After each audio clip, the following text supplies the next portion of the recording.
বুধবার থেকে শুরু হচ্ছে টিপিএসসি কাপ তারকেশ্বরে। আগামী 12ই ফেব্রুয়ারি বুধবার থেকে শুরু হচ্ছে তারকেশ্বরের বহু আকাঙ্ক্ষিত দুদিনব্যাপী 8 দলীয় নকআউট ক্রিকেট টুর্নামেন্ট ইপিএসসি কাপ 2026। প্রসঙ্গত, তারকেশ্বরের সবথেকে দর্শক উন্মাদনা ও উচ্ছ্বাসিত এই ক্রিকেট টুর্নামেন্ট বিগত 2011 সালে কোনো কারণে বন্ধ হয়ে যায়। 2020 সালে আবার ছোট মাত্রায় এই কাপ টুর্নামেন্ট চালু হয়ে আবারও বন্ধ হয়ে যায়। এবছর আবারও সেই ক্রিকেট টুর্নামেন্ট অনুষ্ঠিত হতে চলেছে বুধবার এবং বৃহস্পতিবার। এ বিষয়ে ক্লাব সম্পাদক প্রদ্যুৎ রায় বলেন, আমার ক্লাবের উদ্যোগে প্রায় 30 বছর এই টুর্নামেন্ট চলার পর 2011 সালে বন্ধ হয়। এই টুর্নামেন্ট শুধুমাত্র একটি ক্রিকেট প্রতিযোগিতা নয়, এটা তারকেশ্বরের আবেগ, উচ্ছ্বাস এবং ঐতিহ্য। তাই তারকেশ্বর সহ তারকেশ্বর এলাকা, আশেপাশের ক্রিকেট প্রেমীদের কথা মাথায় রেখে সেই ঐতিহ্যকে পুনরায় চালু করতে ক্লাবের সদস্যরা একত্রিত হয়ে একেবারে নতুন আঙ্গিকে সেই টুর্নামেন্ট শুরু করতে চলেছি।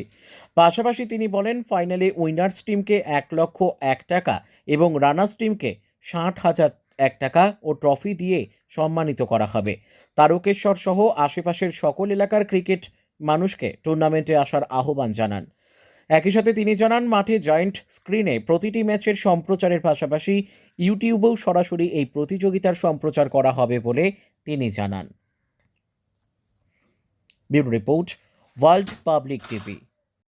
2026-এর আমরা 11ই ফেব্রুয়ারি এবং 12ই ফেব্রুয়ারি আমরা দুদিন ব্যাপী 8 দলীয় নকআউট ক্রিকেট প্রতিযোগিতার আয়োজন করেছি। এই প্রতিযোগিতায় আকর্ষণ বলতে সেরকম ভাবে এখনকার যে তুলনামূলক ভাবে যে আমাদের খেলার টুর্নামেন্টটা হচ্ছে, তাতে করে আমরা উইনার্স টিমকে 1,01,000 টাকা দিচ্ছি আর রানার্স টিমকে আমরা 60,001 টাকা দিচ্ছি। এটা উইনার্স রানার্স, আদার্স প্রাইজ আমরা প্রচুর দিচ্ছি গিফটের মাধ্যমে। হ্যাঁ, আমাদের এই খেলাটা দুদিনই ইউটিউবের মাধ্যমে A1+-এ সরাসরি সম্প্রচার করা হবে। ঠিক আছে, লাইভ চলবে এটা খেলাটা। হ্যাঁ, এছাড়া আমাদের মাঠের মধ্যে দুখানা আমরা জায়ান্ট স্ক্রিনের ব্যবস্থা করেছি, যাতে করে আমাদের পুরো খেলাটা দর্শকরা যাতে সুন্দরভাবে আমরা দেখতে পায়, হ্যাঁ, তারা আনন্দ উপলব্ধি করতে পারে।